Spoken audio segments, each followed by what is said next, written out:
दुर्भाग्य कहिए या सौभाग्य कहिए, आजकल हर कोई जर्नलिस्ट है। जिसके पास फ़ोन है वो आपको खबर दिखा रहा है, वो अपना ओपिनियन दे रहा है। प्रॉब्लम यह है कि लगाम नहीं है। जब हम किसी के बारे में कुछ बोलने पे आते हैं, जैसे आपने भी बताया कि पहले डिफरेंस ऑफ ओपिनियंस आपके घर में भी होते थे, इतने कटु नहीं होते थे कि आप दोबारा शक्ल ना, आप ही के परिवार में आपने कहा दादा नाना मामा सब अलग अलग थे। आज की स्थिति ऐसी है, अगर आप ट्विटर खोल लें, एक्स खोल लें, जिस तरह की बात कुछ लोग लिखते हैं, साथ ही कुछ लोगों की आर्मी है जो बात लिखती है, चेहरा भी नहीं है उनका। ये अभिव्यक्ति की आज़ादी के लिए कोई लाइन तो ड्रॉ होनी चाहिए सर। दरअसल मैं आपसे कहूं कि ये जो सोशल मीडिया, जो आभासी संसार है, इसको सबसे पहले जो लोग वास्तविक मान रहे हैं वो सच्चाई से पूरी तरीके से कटे हुए हैं। पहले तो ये समझ लेना चाहिए। बिल्कुल। बिल्कुल।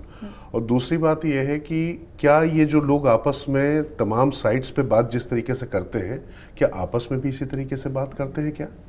प्रश्न ये है। तो इसीलिए जो मैन टू मैन कांटेक्ट है ना, व्यक्ति का व्यक्ति से जो परस्पर संवाद है, वो जो एक हमारे यहाँ एक जमघट लगने वाली अड्डेबाजी जिसको हम लोग शहरों में कहते हैं, पंचायत कहते हैं, तमाम नाम तो हम लोग टीवी चैनल्स में दे देते हैं, लेकिन उस परंपरा का जो ह्रास होता चला जा रहा है वो एक समस्या है। हम लोग घर में नहीं जुड़ पा रहे, घर में एक उस पर बैठे हुए हैं। ये तो बहुत अच्छा हुआ कि आपने शो किया, हम लोग के मोबाइल हटा दिए तो हम लोग ठीक से बात कर पा रहे हैं, वरना एक घर में खाने के टेबल पे देख रहे हैं, 4 लोग बैठे हुए हैं, मोबाइल पे बात कर रहे हैं। अब आपने कहा अभिव्यक्ति की स्वतंत्रता, आप एक बात बताइए, हमारे देश में श्रीमद् भगवद गीता में अक्सर इस बात को कहता हूं, उसका कैसे जन्म होता है। एक साक्षात ईश्वर खड़े हुए हैं, उनका सबसे अनन्य भक्त, उनका भाई, उनकी बुआ का लड़का, और हर तरीके से उनको गुरु मानता है, परंतु वो प्रश्न करता है, और उस प्रश्न से ही जो है पूरी श्रीमद् भगवद गीता के सूत्र वाक्य निकलते हैं, जो आज तक पूरी देश दुनिया को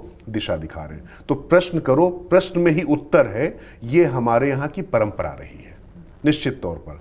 लेकिन क्या बोलना है, वो वसीम बरेलवी कहते हैं कि कौन सी बात कब कैसे और कहाँ कही जाती है, सलीका हो तो हर बात सुनी जाती है।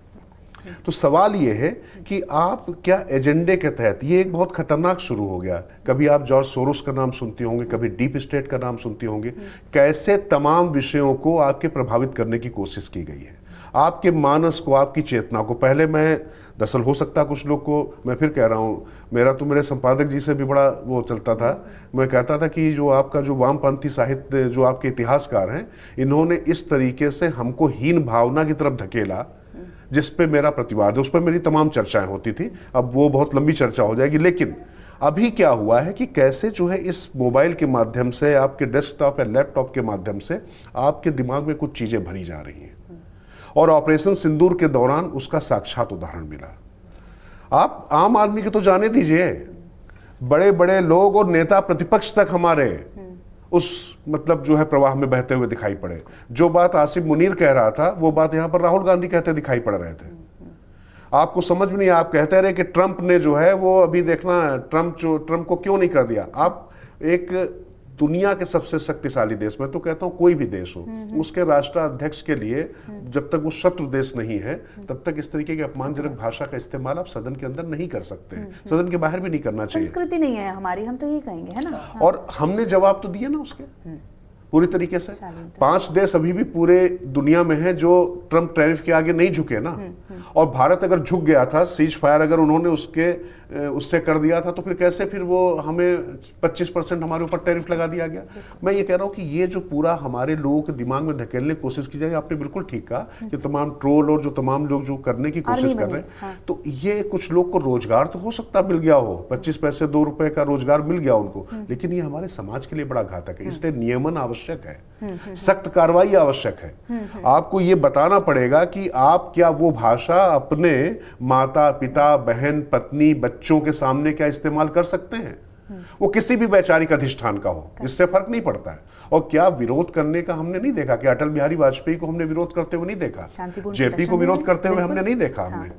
या हम बात करें कि अब अभी बात कर रहे थे कि कैसे जो तमाम पुरानी चीजें चली आ रही है अंग्रेजों के समय में, प्रणब मुखर्जी जब राष्ट्रपति बने तो उन्होंने महामहिम जैसा शब्द हटाया।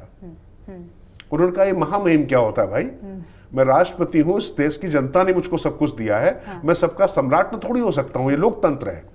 तो इस तरीके मैं फिर कह रहा हूं कि धीरे धीरे जो व्यवस्था परिवर्तन की गति शुरू हुई है, मैं फिर कह रहा हूं अगर मैं तमाम चरणों में बांटूं तो 21वीं सदी में फिर से हमें लग रहा था कि व्यवस्थाएं बदलेंगी, लेकिन कुछ आर्थिक आधार पर तो कुछ चीजें हुई, लेकिन वो क्या वाकई सही दिशा में जा रही थी, ये बड़ा प्रश्न था। और आज की तारीख में जो ये नया भारत की जो बात कही जाती है, तो इस नए भारत में कम से कम जो आपको जो आत्मसम्मान, आत्मगौरव, आत्मबल का जो एक आपके अंदर जो पुट आया है, मुझे लगता है कि शायद आज की जो पीढ़ी है वो हमसे ज्यादा तेजी से सीखती है, ज्यादा मेहनत करती है और वो सवाल बहुत पूछती है। मैं फिर वही कह रहा हूं, सवाल तब आप पूछ सकते हैं। अच्छा सवाल ये बताइए कि क्वेश्चन पेपर कौन बनाएगा? जिसको उस विषय की जानकारी होगी, उसको उत्तर पता होगा। मुझे याद है कि जब मैं जर्नलिज्म करता था, मुझे आरटीआई आई, तो मुझे जब लगा कि मेरे मन में प्रश्न आ गए हैं और मैं सवाल पूछ सकता हूं, तो मुझे लगा कि ये विभाग मेरी समझ में आ गया। जब मैं जानता ही नहीं हूं, मुझे काखा गाखा अंगा आता नहीं है, A to Z कुछ आता नहीं है, तो उसके बाद मैं आगे वाक्य विन्यास क्या करूंगा और प्रश्न क्या पूछूंगा? अगर आप ये वीडियो YouTube पर देख रहे हैं तो हमारे चैनल को सब्सक्राइब कर बेल आइकन दबाएं और Facebook पर देख रहे हैं तो हमारे पेज को लाइक करें।